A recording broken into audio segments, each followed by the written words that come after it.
Indian premier league IPL শেষ হয়ে গেল, আইপিএল শেষ হলো, আরেকটা ফাইনাল হলো, চ্যাম্পিয়ন হলো আরেকটা দল। সত্যিকার অর্থে এবারে আইপিএল খুব বেশি খোঁজখবর রাখা হয়নি, কিন্তু যেহেতু একটা ফাইনাল টুর্নামেন্টের, কিন্তু সেটাও বড় কারণ না আসলে আজকের এই ভিডিওটা করার। মেইন রিজন হচ্ছে একটা মানুষ, একজন, যার জন্য প্রচুর আক্ষেপের গল্প লিখতে হয়েছে, যার জন্য প্রচুর আমি নিজে ভিডিও বানিয়েছি যে খারাপ লাগছে তার জন্য তিনি ট্রফি জিততে পারলেন না। 18টা সিজন ওয়েট করতে হয়েছে যে একটা ট্রফির জন্য। সেই দলটা পরের 1 বছরের মধ্যেই 2টো ট্রফি পেয়ে গেল। আরসিবি এটা যতটা না রয়্যাল চ্যালেঞ্জার্স বেঙ্গালুরু ট্রফি, তার চেয়ে অনেক বেশি বিরাট কোহলির।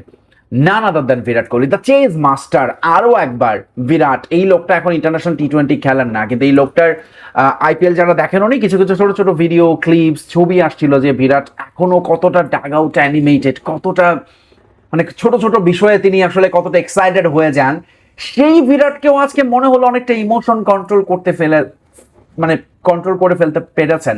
মানে আপনি জাস্ট লাস্ট সিজনটা মনে করেন, আরসিবির হয়ে বিরাট কোহলি ট্রফি জিতে রীতিমতো তিনি চোখ দিয়ে পানি বের হয়ে গেছিল, right? He was crying literally. কিন্তু এবারের বিরাট আসলে একেবারেই পরিণত, কারণ এই ট্রফিটা তারা আসলে অনেক বেশি কম্পোজ ছিলেন, কাম ছিলেন, তারা জানতেন যে ইফ দে আর ফোকাসড, এবং সেটাই আসলে বিরাট ম্যাচ শেষেও বলেছেন যে এবার গতবারের মতো এত প্রেশার ছিল না। সো তারা দলের মধ্যে ওই বার্তাটা ছিল যে আমরা আসলে ট্রফি ধরে রাখার জন্য খেলছি না, আমরা আসলে ট্রফি জেতার জন্য খেলছি, ব্যাপারটা এরকম ছিল। They were so confident league পর্বে যেভাবে খেলেছে আরসিবি, এবং শেষ পর্যন্ত চ্যাম্পিয়ন হলো, যেটা আসলে আইপিএল এর সাধারণত যেটা হয়, যারা কোয়ালিফায়ার জিতে তারাই ট্রফি জেতে। 13 বার এই ঘটনা ঘটেছে, আরো একবার ঘটলো RCB. But back to back trophy জয়, ব্যাক টু ব্যাক বললেই আমাদের মনে পড়ে যায় না আতার আলীর back to back Mahmudullah century, না, ব্যাক টু ব্যাক ট্রফি জয় করেছে সেটা হচ্ছে পিএসজি, 2টো চ্যাম্পিয়ন্স লিগ জিতে নিল, তাই না, পরপর। আরসিবি এবং সামনে আসছে ওয়ার্ল্ড কাপ, আর্জেন্টিনার সামনেও ব্যাক টু ব্যাক ট্রফি জয়ের সুযোগ, যদিও এর মধ্যে আরসিবি ট্রিপেটার দিকে চোখ রাখছে, অর্থাৎ পরপর 3বার ট্রফি জয়ের দিকে। বাট সেসব কিছু না, আমি আসলে একজন মানুষের জন্যই ভিডিওটা করছি, সেটা হচ্ছেন বিরাট কোহলি। ক্রিকেটে কিছু মানে সবসময় সাধারণত হয় না, আপনি একটা ক্যারেক্টার, একটা মানুষের জন্য তিনি ব্যাটিং বা বোলিং দেখার জন্য টিভিতে আপনার চোখ আটকে রাখতে হয়। বিরাট কোহলি হচ্ছেন সেরকম একজন, তিনি চেস করছেন দলের যেরকম অবস্থা থাকে আপনি নিশ্চিন্ত থাকবেন, এবং সেরকমই নিশ্চিন্ত ছিল আজকে আরসিবির ডাগ আউট। এবং ম্যাচ শেষে পাতিদারও বলছিলেন, ক্যাপ্টেন তাদের পাদ্দিকালও বলছেন যে আসলে তারা জানতেন যে হ্যাঁ মাঝখানে 2টো একটা উইকেট পড়ছিল, ক্র্যাম্প হলো, বাট বিরাট ক্রিজে আছেন মানে এই ম্যাচটা তারা হেসে খেলে জিতবে, এবং ঠিক সেটাই হয়েছে, অনায়াস জয় তারা পেয়ে গেছে।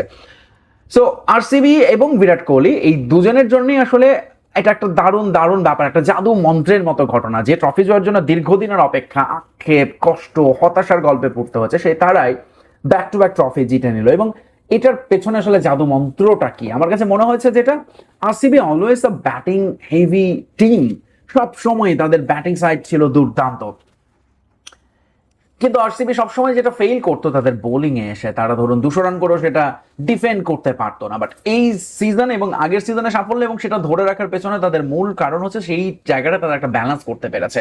স্পেশালি এবারের অকশনে আপনি যদি দেখেন খুব ট্রিকি ছিল আরসিবি, যদিও অনেকটা গত বছরের দলটাই খেলেছে। আপনি যদি স্কোর কার্ড দেখেন, গত 2018 ফাইনালে যারা খেলেছিলেন, স্কোয়াডে যারা ছিলেন, মোটামুটি মোরললেস তারা সবাই ছিলেন এখানেও। সেই ম্যাচেও বিরাট কোহলি ওয়াজ টপ স্কোরার, যদিও খুব সামান্য স্কোর করেছিলেন 43। তারপরে that was another tight contest, এবং শেষ পর্যন্ত আরসিবি জিতেছিল দীর্ঘদিনের অপেক্ষার পর। বিরাট কোহলি এগেইন ওরকম একটা পারফরমেন্সের পর এই ম্যাচে তিনি আসলে তার একেবারেই ফেভারিট বিরাটীয় প্ল্যাটফর্ম পেয়েছিলেন, অর্থাৎ হচ্ছে চেস করতে হবে মোটামুটি একটা ভালো টোটাল। মোটামুটি একটা ভালো টোটাল কেন বলবো, 155 মনে হচ্ছে যে হয়তো খুব বড় টোটাল না, কিন্তু ফাইনাল ম্যাচে প্রেশারটা চিন্তা করলে এবং টি20তে এটা খুব বড় ফ্যাক্টর হিসেবে কাজ করে, সেক্ষেত্রে এই স্কোরটা সবসময় খুব ট্রিকি মনে হয়। বাট ওভারঅল এবারের আইপিএল এর যদি আপনি ক্যারেক্টারটা দেখেন, এই আইপিএল ইতিহাসের সবচেয়ে বেশি 200+ রান হয়েছে, 200+ রান চেজও হয়েছে সবচেয়ে বেশি। এবারের আইপিএল এ রান পার ওভার ছিল অলমোস্ট 10, মানে কেন ইমাজিন, যেটা আসলে হাইয়েস্ট। ইনফ্যাক্ট আমার মনে হয় যে কোনো ধরনের টি20 ক্রিকেট মিলিয়ে আইপিএল এর এবারের সিজনটা was phenomenal in terms of batting, in terms of this statistics. সেই জায়গাটায় বিরাট কোহলির এই পারফরমেন্স আসলে ধরুন তিনি যে রানটা করেছেন 42 বলে 75 প্রবাবলি, সেইটার সময় তিনি যে শটস গুলো খেলেছেন, এগেইন সেই পুরনো বিরাটকে দেখা, তার ওই আঁচড় তুলির, তার ওরকম কনফিডেন্ট শট এবং তার ওরকম মানে যে কি বলে ধরুন রাবাদাকে তিনি যেভাবে খেলেছেন বা অন্য বোলারদের যেভাবে তিনি যতক্ষণ বিরাট থাকেন মাঠে আর কারো উপস্থিতি আসলে টের পাওয়া যায় না, ঠিক সেরকমটাই ছিল আজকে আরো একটা দিন বিরাট কোহলির এবং তার দলের আরসিবির, এবং তারা অবভিয়াসলি দে ডিজার্ভ ইট। তো যেটা বলছিলাম যে আইপিএল এ হচ্ছে ধরুন এই সিজনটা ওয়াজ ফেনোমেনাল।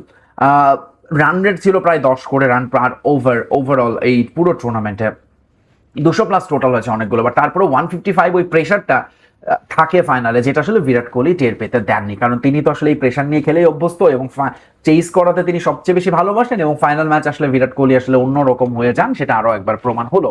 দেখেন এই টুর আমি আসলে পুরোটা বিরাট কোহলিকে নিয়েই কথা বলতে হবে।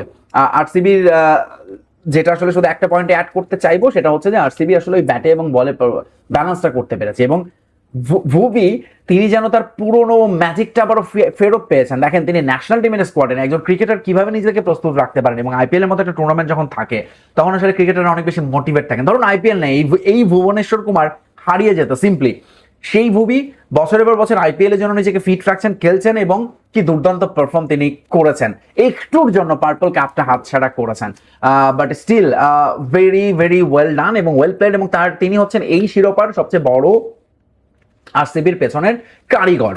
আরো একজন আছেন জশ হ্যাজেলউড, দেখবেন প্রতি ম্যাচে ধরুন এইবারের আবারও যেটা বলছি আমি, তিনি রান দিয়েছেন 8-এরও কম ওভার প্রতি, এবং সেখানে ধরুন তার ইম্প্যাক্টটা খুবই খুবই ইম্পর্টেন্ট। হয়তো তিনি টপ 10-এ নেই উইকেট লিস্টে, বাট তার ওই ইম্প্যাক্টফুল পারফরমেন্স দুর্দান্ত।